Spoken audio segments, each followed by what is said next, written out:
Morales is the guy on the left in the yellow. Mike Mason, the guy on the right. Oh, good start from Morales. Interesting. He hops out of the gate. And here comes Mason on the inside. Takes the line. Can he still get the trick? That's what he does. Nice flip trick for Mason. Both guys get on the good tricks there. Now they're going to do 5 laps. They get 5 tricks that the judges are looking for the best possible style. The final jump over the ramp will be the finish line. They're focusing on that one. So 2 tricks in the books. Mason, though, got a good lead already. Well, Mason, a true former professional motocross racer, used to race the Arena Cross Series, has tons of talent. We watch him. Really nice. That was very nice underflip. And what's hard about speed and style, I think, from a riding perspective, is you're going so fast and you're virtually racing to the takeoff.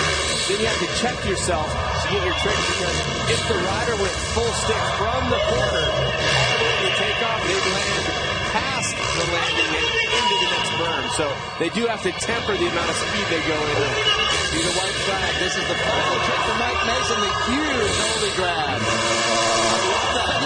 This trick you just saw there. Morales is incredible. It's a 9 o'clock nap, except he goes past 9 o'clock. We're going at the 11 o'clock nap. And Morales is bonus round. Remember, that doesn't count. The last jump does not count against your score. Morales was far overmatched here. He's from 12 minutes down the road, though. A heroic effort here at home, but Mike Mason is going to be tough for anybody to beat tonight. Mace has been on point. He is here in his hometown on his birthday. Andre Villa from Norway, but lives in Spain. So this is going to be a good matchup. Oh, Villa going hard on the outside. Villa in the inside. Here comes Villa. Doesn't get it.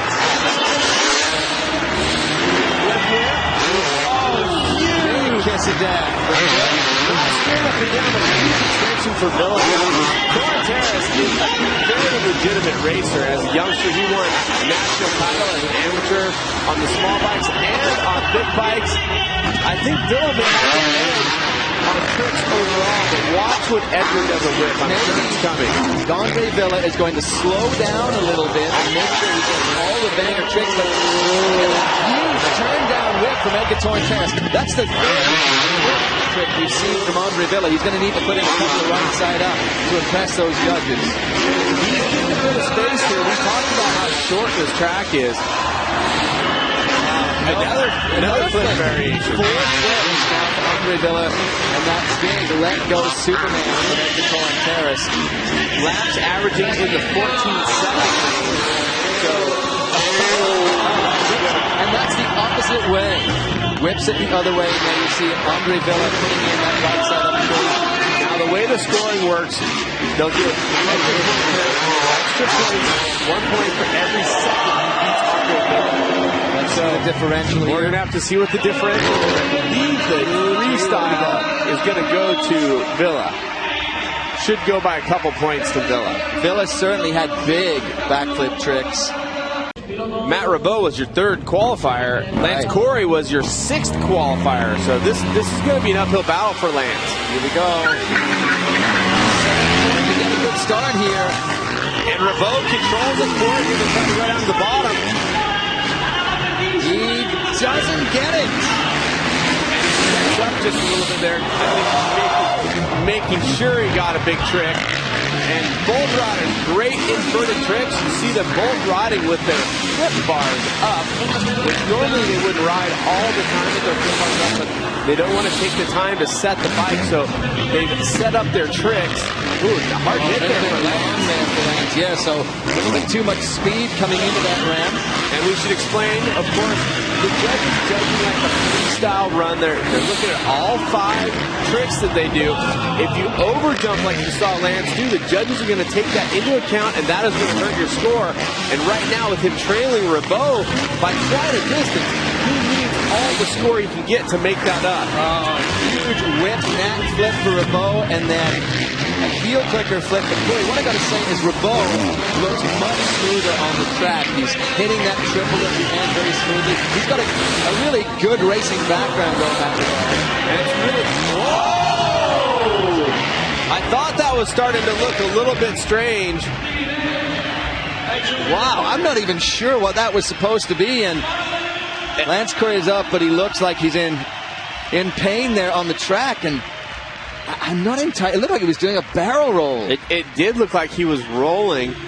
And even for the experts, like I would call us, with so many freestyle motocross events under our belt, the good news is he looks like he's okay, in some pain. Sometimes we can't identify exactly what the tricks are.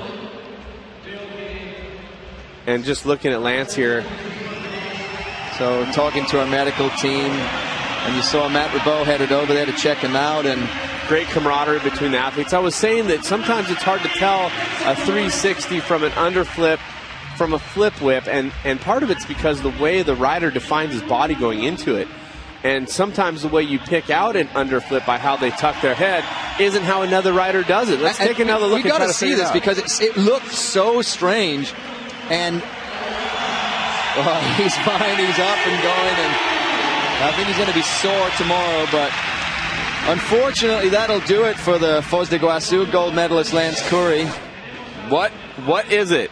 It's a whip gone wrong? Or no? An underflip, and wow. I wonder if something happened mid-flip there, and maybe so he's going for the underflip for sure, and doesn't get it all. That was a huge commitment to the underflip. I mean, how far out? It looked like he was whipping the bike farther than I've ever seen anybody do. I mean, look at it. He is so lucky to have downsided that almost perfectly. And you saw it, and part of the pain, I'm sure, was his right foot hits the deck or the knuckle before the bike hits. So he took the impact on part of his leg there. That was incredible. That your X Games Foz de Iguaçu speed and style gold medalist Lance Curry, unfortunately, is going to have to go back to the showers early. Matt Ribot advances through to the semifinals. Nate Adams, Ronnie Feist, good buddies, friends and California. neighbors. Yeah, exactly. And Nate, definitely one of the favorites here. Both of these riders have medals in this discipline. Neither were in Brazil with us, but both here in Spain, obviously. I think the edge has to go to Nate Adams for his tricky, but and Feist trying to get the start there over Nate, and he does get it. So Ronnie Feist in the lead right now. Nate Adams in the white and blue, the second rider. I think Nate is going to be doing just huge tricks for 360. I'm pretty sure you saw 360 now. He'll be the only rider doing 360s here today. He's recovering from double shoulder surgeries at different times. And Ronnie Feist, I do want to mention that he has put the 360 down to dirt, but I don't think we can see it coming. Well, I think the weaker of the two in the tricks is going to be Ronnie Feist, because Ryan Nate is being patient. I think just hanging behind him, making sure he gets the tricks. That was going to give him a hard time. We knew the cliffhanger flip was going to be difficult for Nate Adams. He did get it. It wasn't perfect, but he's got to be feeling happy and confident now. And we haven't seen Nate in 2 years of X Games competition due to these injuries. And they did the same trick. Yeah, that was cool. Yeah, Nate actually, he had an injured axial nerve in his shoulder. And basically, it just wasted away the muscle. And when you take a look at Nate with his shirt off, you realize just how much of the muscle it took away. Amazing that he can still ride at this level. And a flip whip for Feist, and Adams is catching up, and I think Nate has the bigger scores here. Feist needed as much of a gap as possible as they race across the finish. I mean, only a second difference, if that. Half a second. See there. So your crystal ball says Nate Adams moving on to the semis, which is really going to make for an interesting semi there. Would be Adams versus Ribot. Ronnie Kung Fu Feist, the oldest competitor here. And of course his dad, Big Feist. Yeah, Big Ron. So having a little chat there. So let's take a look at the scores for both guys in style. Wow, look at the differential there. Almost 6 points between the two. So Ronnie was definitely not 6 seconds ahead. Nate Adams advances through to the semifinals. Mike Mason is on the right.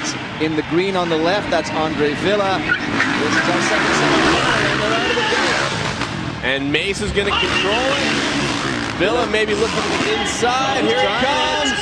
No. So Mike Mason managed to shut Andre Villa down. He does a big heel clicker flip, and Villa gets a huge again, flip.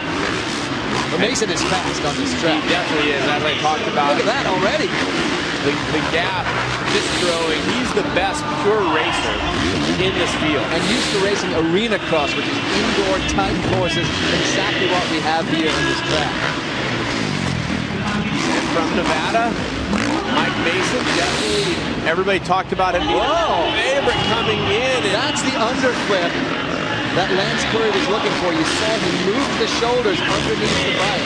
That's the mark of an underflip. So Mason right now, the differential is growing.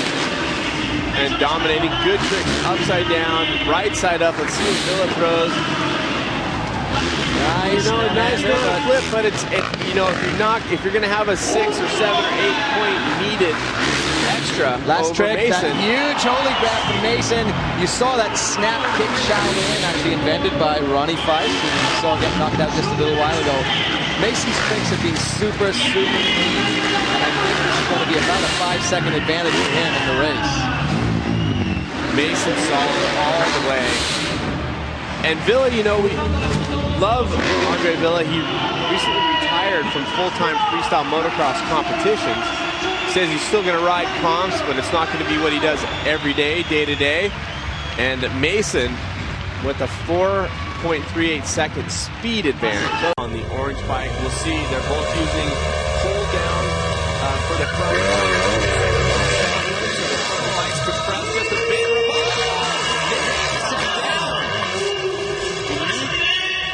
Needs to get going here quickly. He's going to get turned over right now. I don't know if he even knows that Nate's down. He's going to take a look and be surprised. Nate Adams is nowhere to be seen. Now Nate is going to have some crush this one, but again, you got to think about the now 360. That's pretty crush. It's such a huge trick, and Matt Regal is right behind Nate Adams. They're doing about a 14-second lap here on this track. Nate is probably 13, maybe 12 seconds behind Matt Regal right now, and there's no way he's going to beat Regal in the style scores by over 13 points. I would definitely agree with that. So Nate has to try to catch up, and he was quicker when it comes to the qualifying times, and he's got to have huge tricks. There he lets it go right side up, and one thing about doing a right side up trick, you're quicker. You're making more time because you're not slowing down to the arc, and I'm seeing that. Regal is pushing so hard. You saw him actually go wide there. So the differential was nothing, but it's still over 12 seconds. And not a very good trick for Regal right there. I wonder if he's thinking that this is a done deal. It really isn't. I mean, Nate, look how Nate is low. Here we go. Matt Regal will come over here for the checkered flag. Nate Adams has to make it all the way around. Matt's claiming it, though. He is claiming right now that he is advancing. I would be shocked if Nate Adams can beat him enough in style to take this one. Okay, well, he would need basically 11 points better in his freestyle score. Not going to happen. I don't think it's going to happen, but he had some, the lazy boy flip, the 360 just huge tricks. Oh, and having a little discussion there about maybe the way that went down, but wow. Andre Villa on the left in green, Nate Adams on the right. Getting ready for the start here. It's just great to have Nate back competing after 2 years of not being with us, getting both his shoulders operated on. It's just awesome to have him here competing for medals. If he can do it, it'll be 15 for him. Almost went down again. Andre Villa takes the speed into that corner, and Nate Adams tags his back wheel. Whoa, it's too close to disaster twice for Adams. And Nate was really there. That corner, he had the opportunity to shove the tire there, but it was really to go behind Villa. Well, coming up a little short on that all the way into the corner. Now Nate just needs to concentrate on throwing the most massive tricks he possibly can. Hawking Villa. Villa has a couple big tricks already. Nate, though, with that 360, which I think the judges are going to like. Look how close he is. You know what I'd really like to see? The shot from Nate Adams' GoPro camera on his helmet as he's following Andre that close. When he goes upside down, how you lose him and then see him again. It really is tough, too, because the other guy motorcycle, you're not used to hitting ramps with another guy's bike right there. So sometimes it's hard to gauge what your bike's doing. We actually saw Edgar Cornera have a problem. Here goes Nate. Oh, thought he was looking for blood on that inside Slow down. He doesn't want to take off the ramp at the same time as Villa did.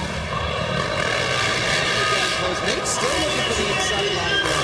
Maybe going for a pass right here at the end. No. Second. And of course it's timed by half a second now. Earlier, I'm not sure what happened to scoring, but on this one, I'm saying this is much closer in freestyle score. But I still think that Nate's going to have the edge. What do you think? Well, and Nate has the big tricks. That 360 knack, nobody else has a trick that big in this competition. So I got a feeling he's going to do well in style. Yeah, there it is. 87 for Nate Adams versus 84.89. Nate Adams is getting the bronze medal here in Barcelona. Let's hope Cliffy and Mahoney put that steed back together from Mason. Mason on the right, Ribot on the left. This is it, folks. The Barcelona. Mason controlling on the inside, but look at this. Ribot is going for it. He's really going for it. Look at this. He got him. He got him. Mason tried to come back. And look at this. Mason. Come on, Mace. Arena cross goes Ribot not surrendering. And Ribot with the favor and gets to the judges on the first jump. Look at that. Now they both got to calm down now because they still have 3 big tricks left. 5 laps, 5 tricks on the 6th time over that metal ramp jump. That is the finish. And Mason getting the underflip. And the no-hander flip from Ribot. A little short there for Ribot. He needs all the points he's getting out with Mason out in front and gaining ground. I'm impressed with Ribot. He was on it and going for it. He wasn't nailing that to start in at all. And fantastic racing from both guys. He definitely had to spike the blood pressure of Mike Mason for sure. We saw some old school arena cross skills coming out in that second turn. There you go. This is the final trick for Mason. The huge holy grab. The final trick for Ribot. I think that almost a 3-second differential. I was just going to say, with that differential, I think Ribot really needs to put the spotlight on, especially on that last trick that's going to count. I don't think it was that impressive, and he's not going to have the points to do it. Ribot doesn't look happy. His body language says, I didn't get that one. After almost recovering the race there, he got past Mike Mason, but then Mason showed that skill of racing on tight indoor tracks. And the Nevadan got by, and look at the difference in the style scores. 85 for Mason. So Mike Mason is going to be your Moto X Speed and Style gold medalist from here in Barcelona. And the